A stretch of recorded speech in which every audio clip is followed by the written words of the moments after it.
Hello students, once again welcome to class 8 science. We were discussing chapter 2 microorganisms, friend and foe. In this video we are going to discuss about harmful microorganisms, carriers of disease causing microbes, food poisoning, food preservation, nitrogen fixation and nitrogen cycle. First, harmful microorganisms. Microorganisms are harmful in many ways. Some of the microorganisms cause disease in human beings, plants, and animals. Such disease causing microorganisms are called pathogens. Okay. Some microorganisms spoil food, clothing, and leather. First, we'll discuss about disease causing microorganisms in humans. Pathogens enter our body through the air we breathe, the water we drink, the food we eat. They can also get transmitted by direct contact with an infected person or carried by an animal. Microbial diseases that can spread from an infected person to a healthy person through air, water, food, or physical contact are called communicable diseases. Simply we can say the diseases which pass from infected person to a healthy person through air, water, food or physical contact are known as communicable diseases. For examples, cholera, common cold, chickenpox, tuberculosis. Carriers of disease causing microbes. There are some insects and animals which act as carriers of disease causing microbes, and most common is house fly, that is makhi. Okay, the flies sit on the garbage and animal excreta. Pathogens stick to their bodies. When these flies sit on uncovered food, they may transfer the pathogens. Whoever eats the contaminated food is likely to get sick. That's why it is advisable to always keep food covered and avoid consuming uncovered items of food. Be careful when you take items in the market. Okay, it must be covered, otherwise you may fall ill. Another example of carrier is the female Anopheles mosquito. Female Anopheles mosquito. This is the diagram, which carries the parasite of malaria, and parasite of malaria is Plasmodium. Another one is female Aedes mosquito, acts as a carrier of dengue virus. This is the diagram of female Aedes mosquito. Again remember, it is for parasite of malaria, the carrier is female Anopheles mosquito, and for dengue virus, carrier is female Aedes mosquito. This table shows the some common human diseases caused by microorganisms. You can see this is tuberculosis. This is by bacteria from air. Measles from virus. This is again mode of transmission is from air. Chickenpox. This is again due to virus. This may be from air or from physical contact. Polio. This is again virus causes virus disease. This is from air or from water. Then what are the preventive measures in general? Keep the patient in complete isolation. Keep the personal belongings of the patient away from those of the others. And vaccination to be given at suitable age. Cholera and typhoid both are caused from bacteria, and they may be transmitted from water or food. Then what are the measures? Maintain personal hygiene and good sanitary habits, consume properly cooked food and boiled drinking water. Vaccination is also required at the suitable age. Hepatitis A. This is caused by virus and mode of transmission is water. Drink boiled drinking water, and again vaccination. Malaria. This is from protozoa and mode of transmission is mosquito. Now what are the measures we have to take to spreading the malaria. Use mosquito net and repellents. Spray insecticides and control breeding of mosquitoes by not allowing water to collect in the surroundings. Okay. Now, disease causing microorganism in animals. Anthrax. Okay, this anthrax is like this. This is the infection caused by anthrax. Is a dangerous human and cattle disease caused by a bacterium. Foot and mouth disease of cattle is caused by a virus. Robert Koch in 1876 discovered the bacterium Bacillus anthracis, which causes anthrax disease. Now, disease causing microorganisms in plants.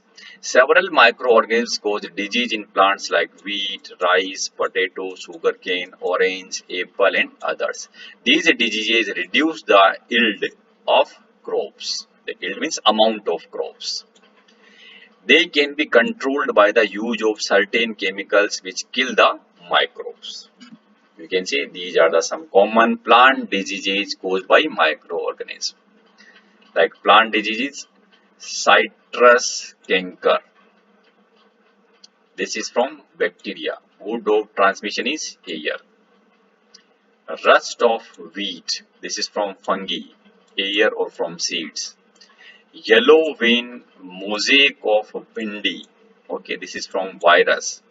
Mode of transmission is insect. Food poisoning. Food poisoning could be due to the consumption of food spoiled by some microorganisms. Microorganisms that grow on our food sometimes produce toxic substances. Okay. These make the food poisonous, causing serious illness and even death. So, it is very important that we preserve food to prevent it from being spoiled. We have to preserve the food. There are different methods to preserve the food. First, chemical method. Salts and edible oils are the common chemicals generally used to check the growth of microorganisms. Therefore, they are called preservatives. We add salt or acid preservatives to pickles. For acid preservative, we can say that is vinegar. Okay, to pickles to prevent the attack of microbes. Sodium benzoate and sodium metabisulfite are common preservatives. Again, remember these two names, sodium benzoate and sodium metabisulfite. Okay, these are also used in jams and squeezes to check their spoilage. Another method is preservation by common salt. Common salt has been used to preserve meat and fish for ages. That is, for very long time we can preserve these meat and fish by using common salt. Meat and fish are covered with dry salt to check the growth of bacteria. You can see in this diagram, these fishes are covered by this dry salt. Salting, this process is also known as salting. Okay, that is using salt to preserve the food item, that is salting. Salting is also used to preserve amla, raw mangoes, tamarind, etc. Preservation by sugar, jams. I think you are familiar with these terms. Okay, jellies, this one is jellies. Squeezes, that is sharbat, okay, are preserved by sugar. Sugar reduces the moisture content which inhibits the growth of bacteria which spoil food. Preservation by oil and vinegar. Use of oil and vinegar prevents spoilage of pickles because bacteria cannot live in such environment. Vegetables, fruits, fish and meat are often preserved by this method. Now, another method for the preservation, heat and cold treatments. Milk is boiled before it is stored or used. Okay, again you can see at your home, when fresh milk comes, your mother first boil and then it is used for the drinking purpose. Boiling kills many microorganisms. Okay, Similarly, we keep our food in the refrigerator. Low temperature inhibits the growth of microbes. Okay, and again, milk also come in the form of these packets. Okay, milk that comes in packet is not spoiled because milk is pasteurized. Now, what is this pasteurization? Pasteurized milk can be consumed without boiling as it is free from harmful microbes. The milk is heated to about 70 degrees Celsius for 15 to 30 seconds and then suddenly chilled and stored. By doing so, it prevents the growth of microbes. This process was discovered by Louis Pasteur, and it is called pasteurization. Is it clear? Now, what is pasteurization? That is heating of milk to about 70 degrees Celsius for 15 to 30 seconds and then suddenly chilled and stored. This is known as pasteurization. Now, another way of preventing spoilage of food items, storage and packing. These days, dry fruits and even vegetables are stored in sealed airtight packets. Okay, to prevent the attack of microbes. You can see from market these are airtight packets for dry fruits and vegetables. Nitrogen fixation. The bacterium rhizobium is involved in the fixation of nitrogen in leguminous plants. Now, what kind of plants are known as the leguminous? We can say these pulses are the example of leguminous plants. Rhizobium lives in the root nodules of leguminous plants such as beans and peas, with which it has a symbiotic relationship. I think in the lower classes we have discussed what the meaning of symbiotic relationship. Okay, we can say these are the roots of leguminous plants. Okay, and with the root nodules, we can say these are the nodules which contain the rhizobium bacterium. Okay. Sometimes nitrogen gets fixed through the action of lightning. This is lightning. Actually, in the atmosphere, nitrogen is present. During the lightning, this nitrogen reacts with the oxygen and form the some compounds. But amount of nitrogen in the atmosphere remains constant. Again, remember, that is, this nitrogen of the atmosphere is using. But again, amount of nitrogen in the atmosphere remains constant. How? You can say this is from nitrogen cycle. Now, let us try to understand.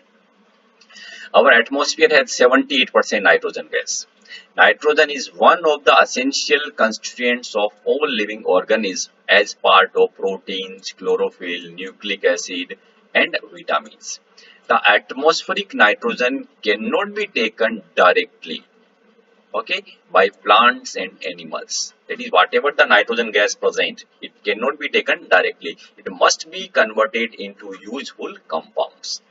Certain bacteria and blue-green algae present in the soil fix nitrogen from the atmosphere and convert it into compounds of nitrogen. Once nitrogen is converted into these usable compounds, it can be utilized by plants from the soil through their root system. Nitrogen is then used for the synthesis of plant protein and other compounds. Animals feeding on plants get these proteins and other nitrogen compounds. When plants and animals die, what happens?